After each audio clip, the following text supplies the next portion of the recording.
اعوذ باللہ من الشیطان الرجیم، بسم اللہ الرحمن الرحیم۔ آگے جو سورہ شروع ہو رہی ہے سورہ زخرف، اس میں 7 رکوع ہیں، 189 آیات ہیں اور 3405 حروف ہیں، اور یہ بھی حوامیم کی ایک کنٹینیو چین ہے کہ جو سورہ حوامیم سے چل رہی ہے، اور آگے سورہ احقاف پر اس کا اینڈ ہوگا، تو اسی میں سے ہے۔ اور یہاں پر بھی وہی مضمون ہے جو ہر حامیم کے بعد ہوتا ہے کہ یا تو کتاب کی قسم کھائی جاتی ہے، کتاب کے بارے میں کوئی نہ کوئی ذکر ضرور ہوتا ہے۔ بسم اللہ الرحمن الرحیم۔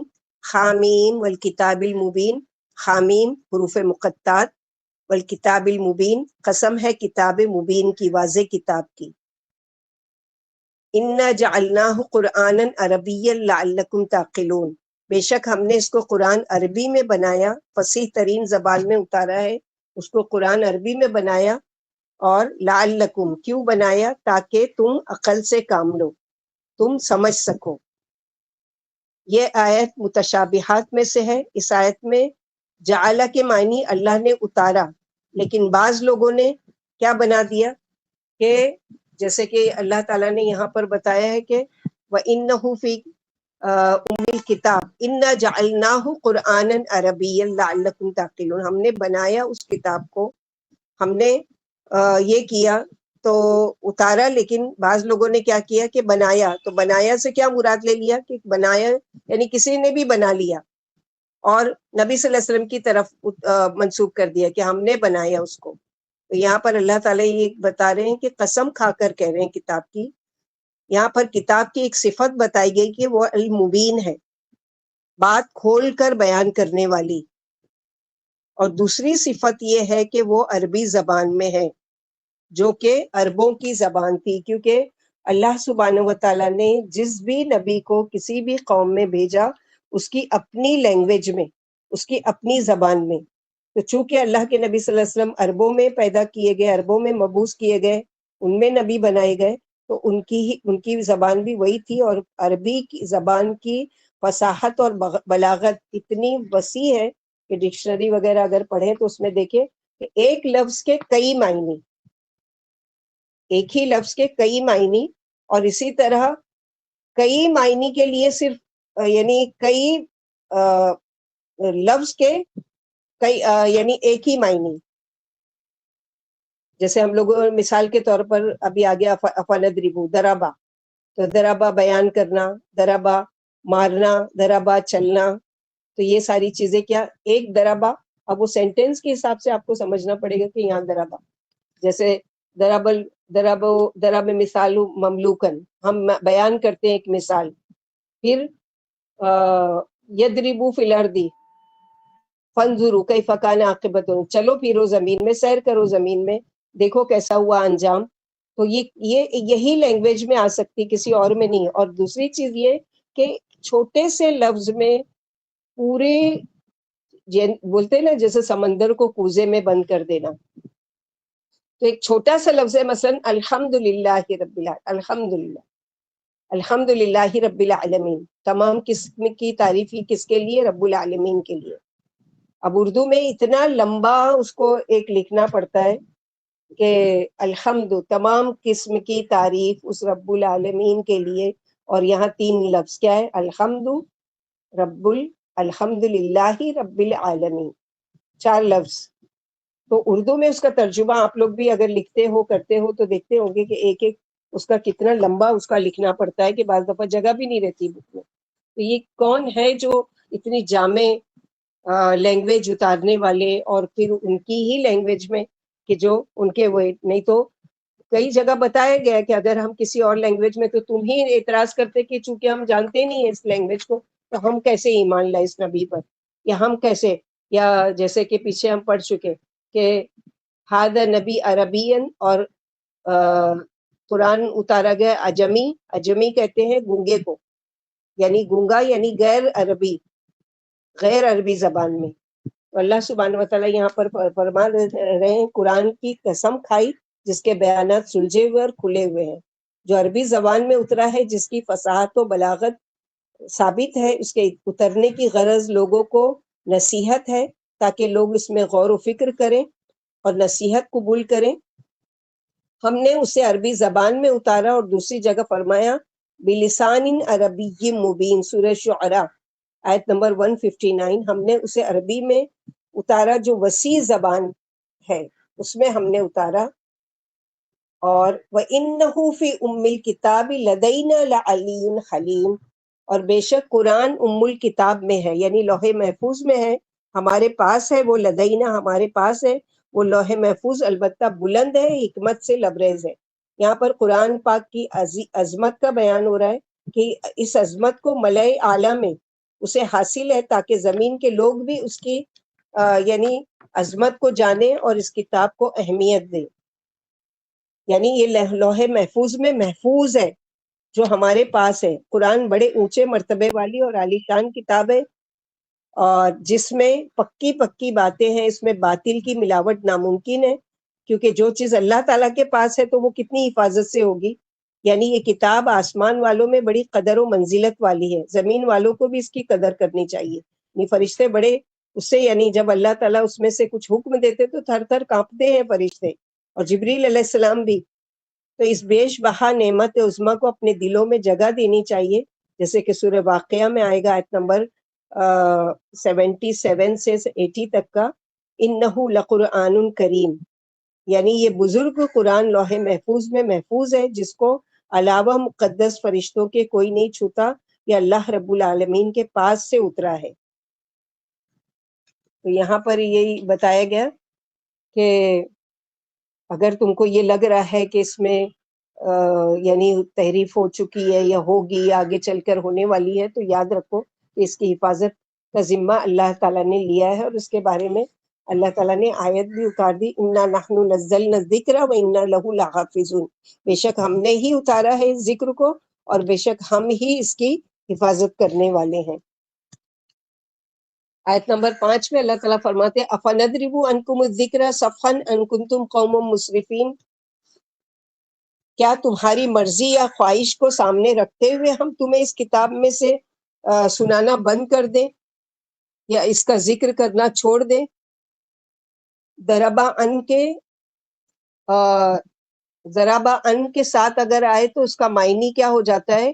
پھرنا، اعراض کرنا، اور یعنی ذکر کرنا چھوڑ دے۔ ضربا ان سے معنی یعنی چھوڑ دینا یا